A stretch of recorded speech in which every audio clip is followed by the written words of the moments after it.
joined 152 Squadron Spitfires in January 1940 as an armourer, and I moved one step up the ranks from AC2 to AC1, Aircraftman First Class.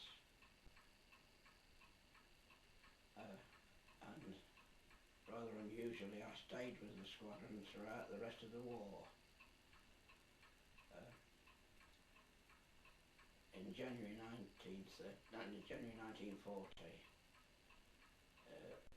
the airfield at Accrington in Northumberland was heavily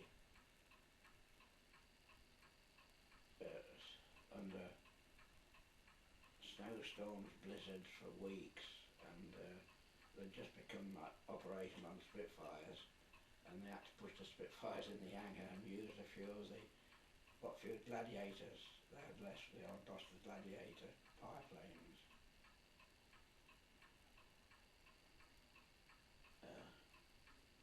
And it was quite a sight to see those take off in blizzard conditions over this grass airfield.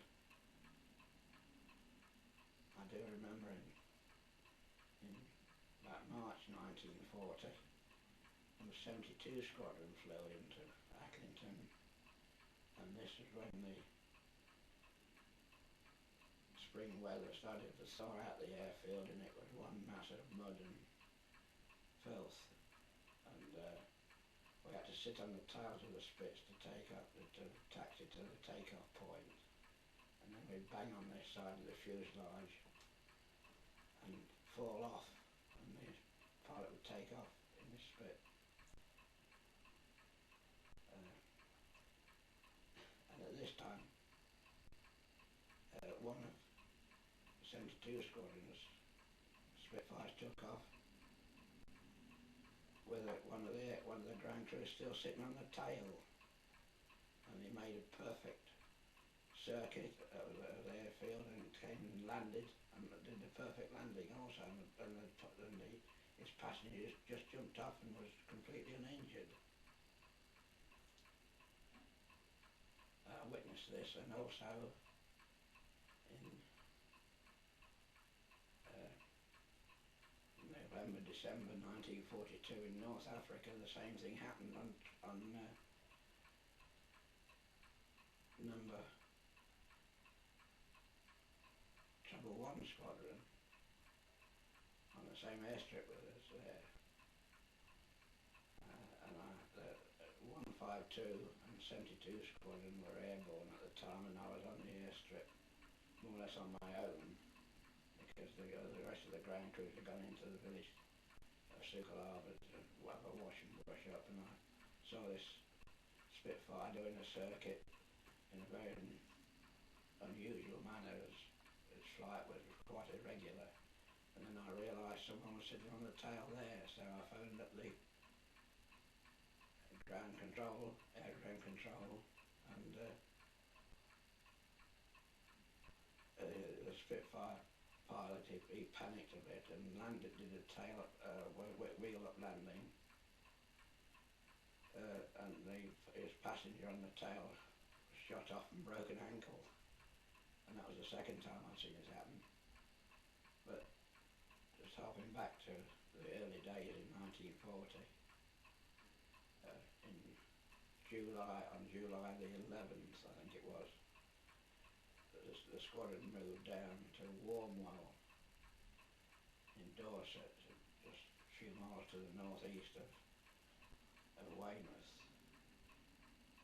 and I was part of the advance party. We flew down in a Handley Page Harrow, a high wing fixed undercart bomber which had been converted as a troop carrier, and I was seated on a pile of Spitfire ammunition boxes, the full ones, on the way down there.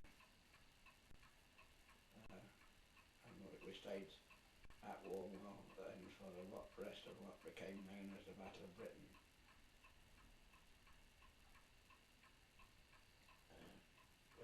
a few pilots there.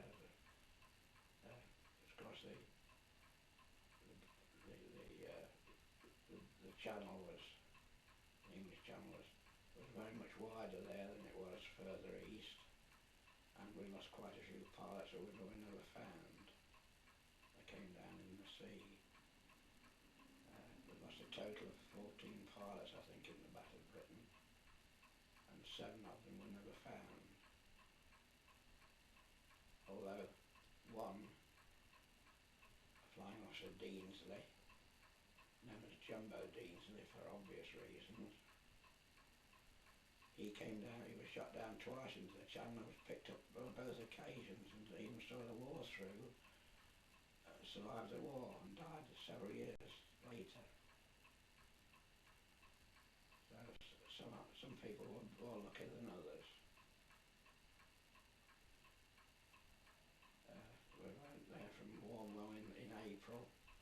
The squadron moved down to Portreath in Cornwall.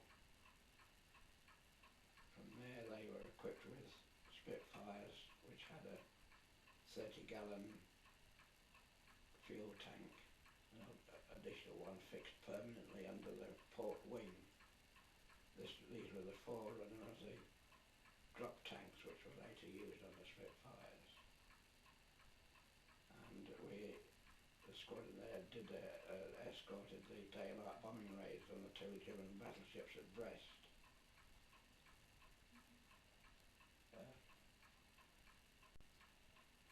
The Scharnhorst and the Eisenhower. We lost 2 pilots over there due to flak, I believe. One was, can't remember his name. Oh, Eric Mars, known as Boy Mars. Boy Mars had been awarded the DFC in January 1940 for his services in the Battle of Britain.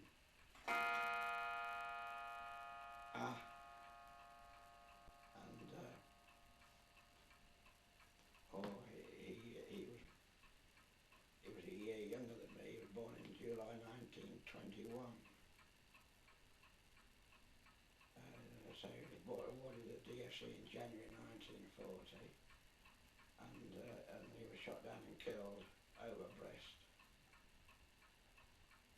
but for two weeks after his 21st birthday, after his 20th birthday.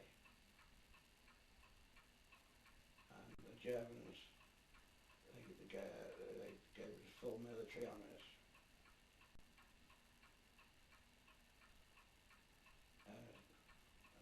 Eventually the squadron moved up to East Anglia with his long-range Spitfires. Then they escorted bombing raids over the North Sea towards Holland and in that direction.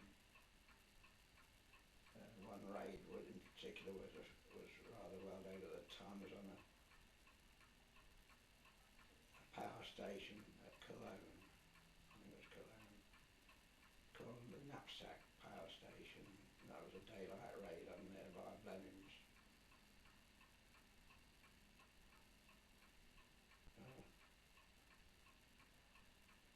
And from Coltershall in Norfolk, we moved over to Northern Ireland in early 1942, in January 42.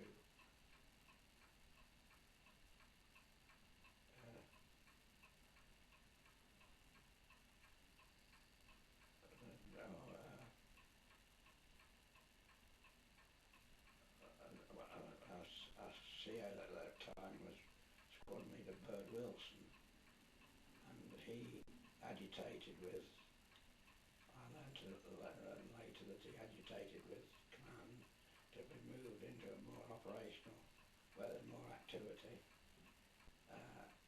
He made himself quite unpopular, I believe, and he was told that the squadron would be going overseas, which we did. CO at that time was Squadron Leader Bird Wilson, and he agitated with, I learned later that he agitated with command to be moved into a more operational, where there's more activity. He made himself quite unpopular, I believe, and he was told that the squadron would be going overseas, which we did in October 1942. We went on Operation Torch, the landings in North Africa. But Bird Wilson developed appendicitis before this, and his place as CO was taken by Squadron Leader F.Sqn. We sailed from the Clyde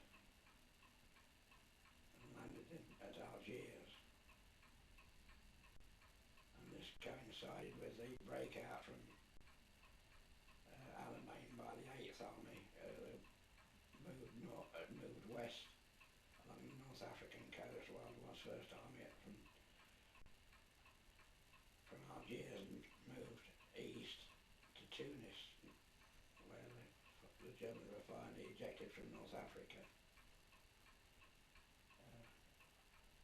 We then moved over to Malta by landing craft, and the Spitfires flew over from Tunis to Malta, from where we covered the Sicilian landings.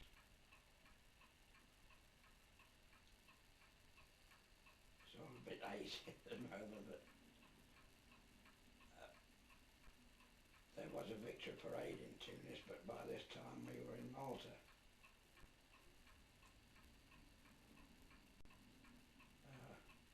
And from there, the squadron ground crew moved over to Sicily from Malta in 2 parties. The advance party was B flight ground crews, and I was in the rear party who continued to service the aircraft in Malta, whilst B flight went over to Sicily and prepared the domestic sites and got the tents erected and whatnot. And whilst this was all happening, Norman Jones took off with 3 other Spitfires, flown by Len Smith, and they intercepted 8 Italian aircraft that were attempting to attack the landing beaches at Salerno, and they shot down 6 of the 8. And we should stop for a minute. Right? Eventually the rear party moved from Malta to Sicily by landing craft. We landed at Augusta on the east coast of Sicily, and then from there to Lentini airstrip, just south of Catania. And gradually moved up as the Sicilian campaign came to an end. We moved up to the northeast corner of Sicily to an airstrip called Milazzo. But this was whilst at Lentini, Wing Commander flying in the wing we were in, Wing Commander Colin Gray, a New Zealander, came to the airstrip one morning on, I think it was the 25th of July, 43,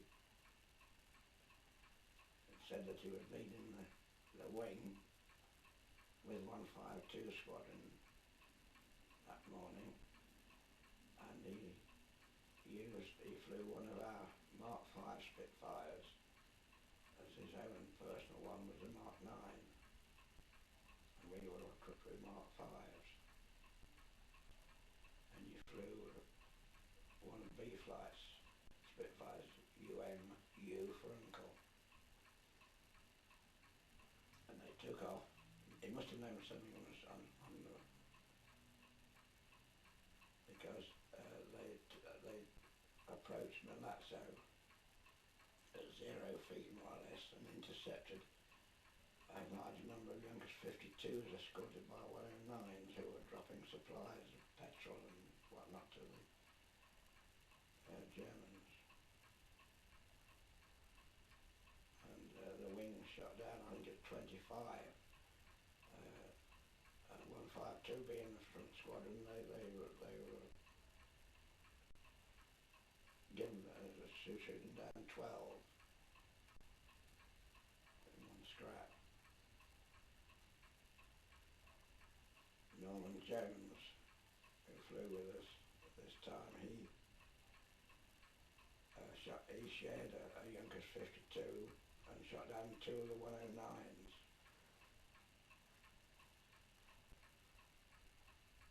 At the end of the Sicilian campaign, as we moved over by landing craft to Salerno,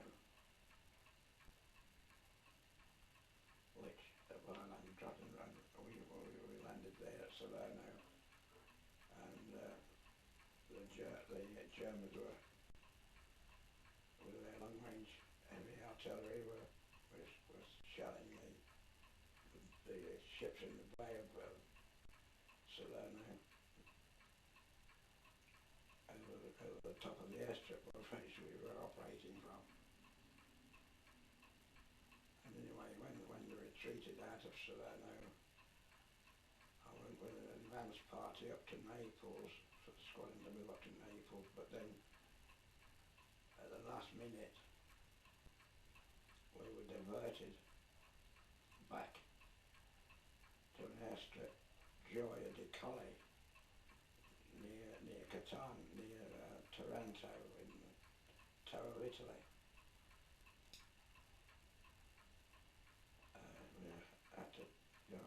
We went over from Naples across the Apennines by lorry, and it was getting a bit chilly in the daytime then. Of course, we didn't know what was happening, but we eventually found out that 81 or 81 Squadron and 152 were being diverted to India because the Japs were starting to bomb Calcutta at this time, and we went over there to reinforce the defences. Nothing much came of this bombing of Calcutta actually, but we moved down onto the Arakan front on the coast of south of Calcutta, and then eventually we were when the Japs surrounded Imphal, the army base in the centre of Burma, central front. We were flown in there and operated from Palel in the Imphal Valley, and we were surrounded by the Japs for several weeks. I developed an area there, by the way, and also at the same time discovered that I was suffering also from yellow jaundice, and I was flown out in Dakota with the wounded back to base hospital for treatment.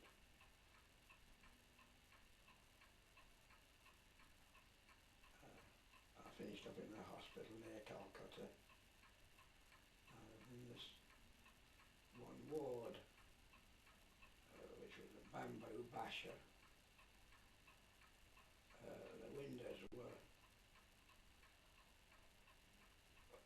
just bamboo pieces that were propped open during the day and let down at night, and the matron, she used on a daily inspection, would walk in and say, "Good morning, boys, how's all your canaries this morning?" because we were all there suffering from yellow jaundice.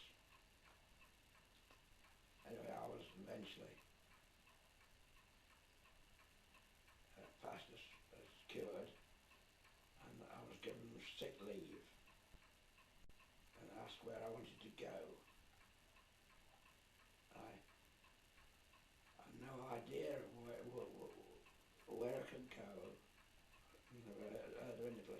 suddenly remembered hearing some of the boys in the hospital talking about a place called Nainital. So I said, oh, I've got Nainital, not knowing where it was.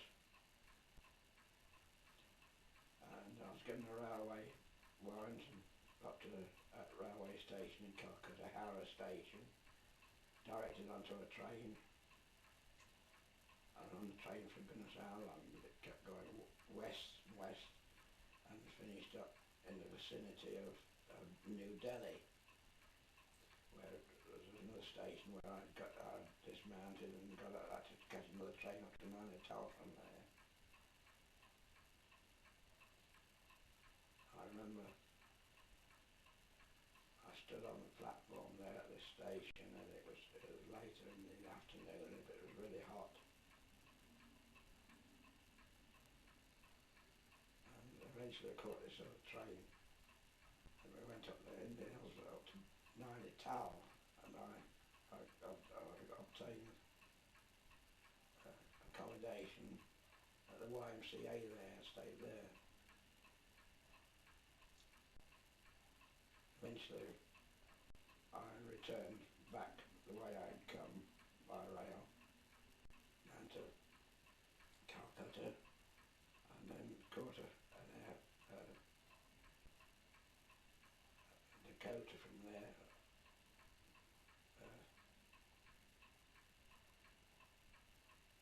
to Chittagong.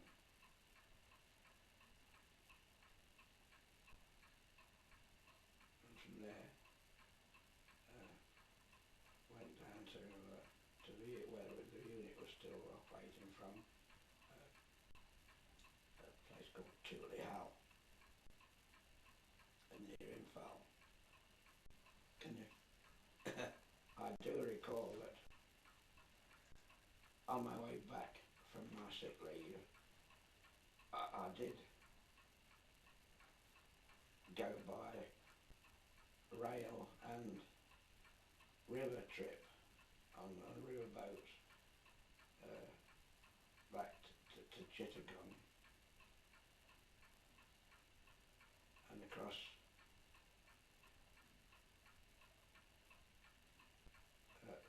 a place called on the rail to Dimapur, and there I caught a lorry back from Dimapur, which went over the mountains through Kohima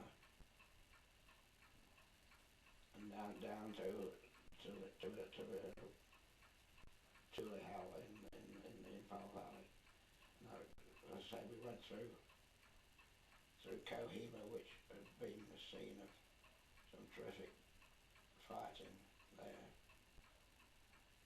and it was a scene from the World War I battlefields. Everywhere was devastated. Anyway, shortly after I'd arrived back in Tulihal, the squadron, the 8th Army had pushed the Japanese away from Imphal, and the squadron moved down again into Burma, to a place called Tammu, just over the border in Burma, and were the first RAF squadron to return to Burma.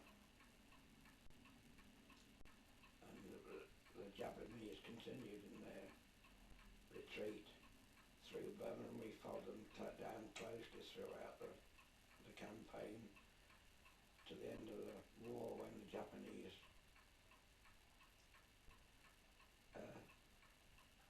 agreed to a ceasefire in mid-August 1945, and a few days after, no, I stand corrected, it was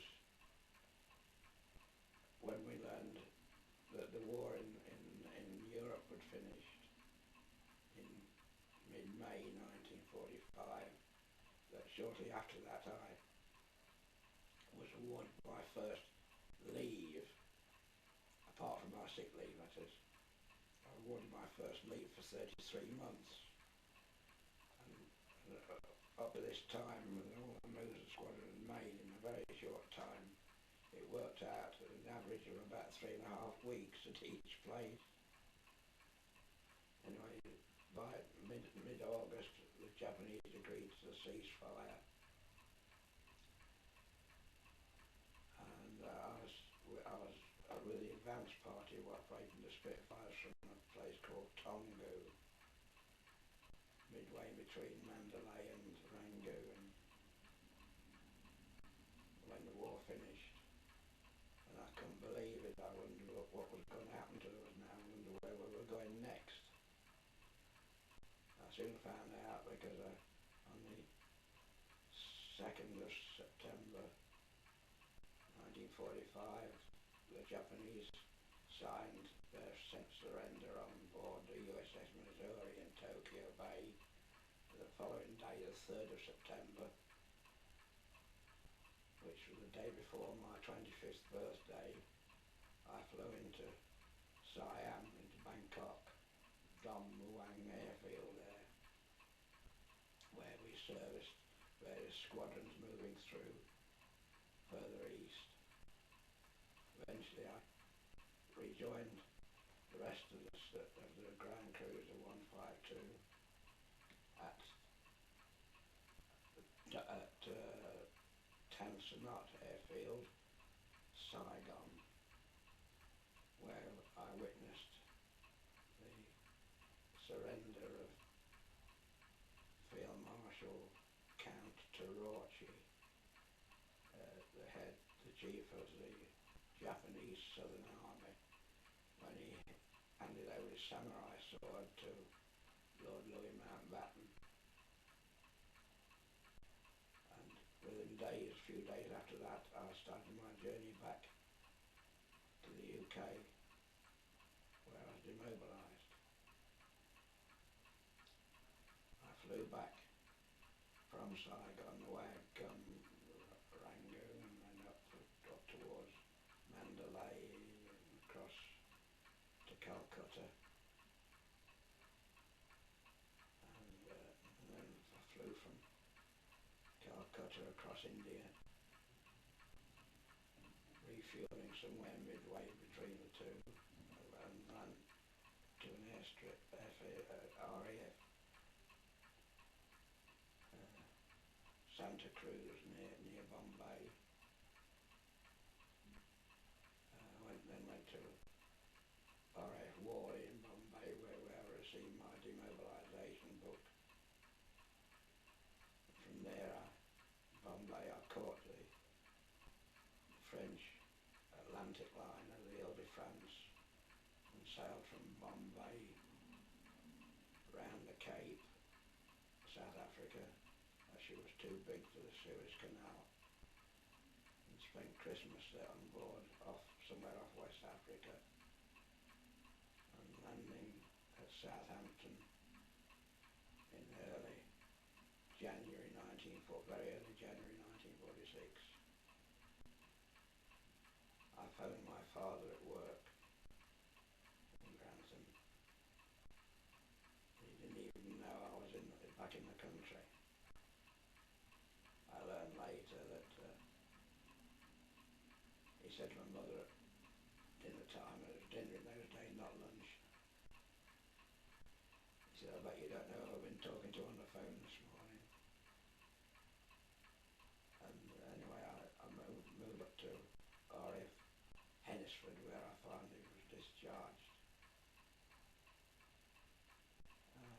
I trained back to Grantham, and I arrived in Grantham station, walked into the station road, and it was just like I left it 6.5 years before, when I'd gone down to London to RAF Adastra House in Holborn Kingsway, where I joined the RAF. That was 6.5 years before. It was just the same. And with two taxis standing outside the station, the drivers in with a cigarette in their mouth.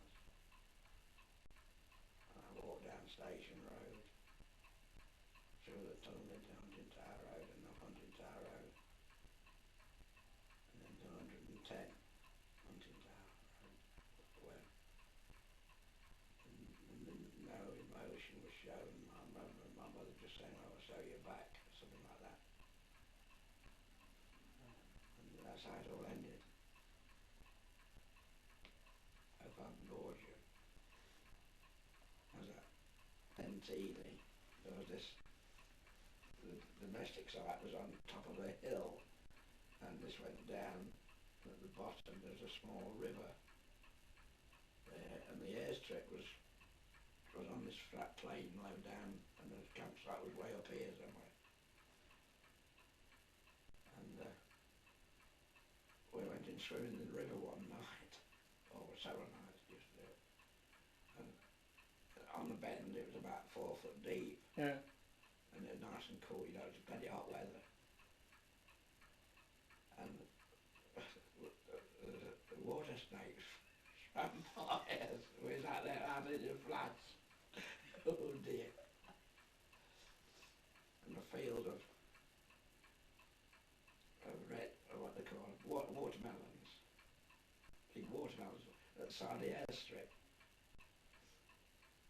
And we used to go there and cut out a red one of these watermelons out of this field.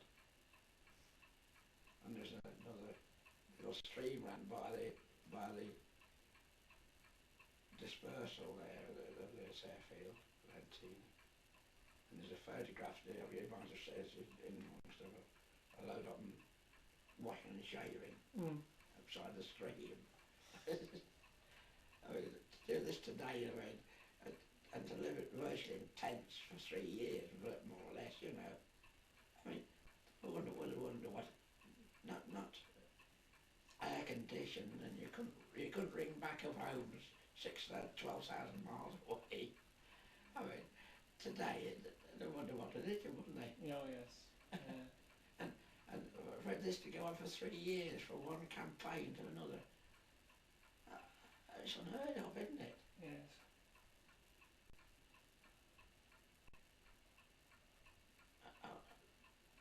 In North Africa, would be just after Christmas. Yes, it was. It was a very early New Year, 1943. There was a train hit one of our lorries at night. That's right, across him, wasn't it? Yeah, and killed no end. One of them was the warrant officer of this ship we had. He was like the station warrant officer in this country, and we had him because we were a mobile squadron, weren't we? Yep. We had our own transports and our own, had a store section. They demand stuff, and I don't know what they did. The flight sergeant was in charge, and the 1 or 2 airmen that were storekeepers. One of them, I walked into this tent at chemist, walked into this tent one day, and there was a Grantham journal laying there, and I says, who's this journal, Grantham journal? He says, so I said, it's mine. I said, do you know anyone in Grantham? He said, I live in Grantham. I said, where? He said, well, he said, I don't know where he said it was, but he said, I used to live in Hunting Tower. I said, what? What number? He said, 92. That's between here and the house where I used to live. And Norman, forget his name, Norman somebody. And he managed a gents outfitters in town, the high class one, known as Cox. It used to be known as Trona Lynn, who was did all the tailing for the eye pilloy. And this was his business. He took that with Norman, and he died some years ago. I used to get my suits from there afterwards when I knew it. Amazing how isn't it? Small All world. out. Small world. It's a small world. I mean, you could put these down, but you can't remember them all at the time.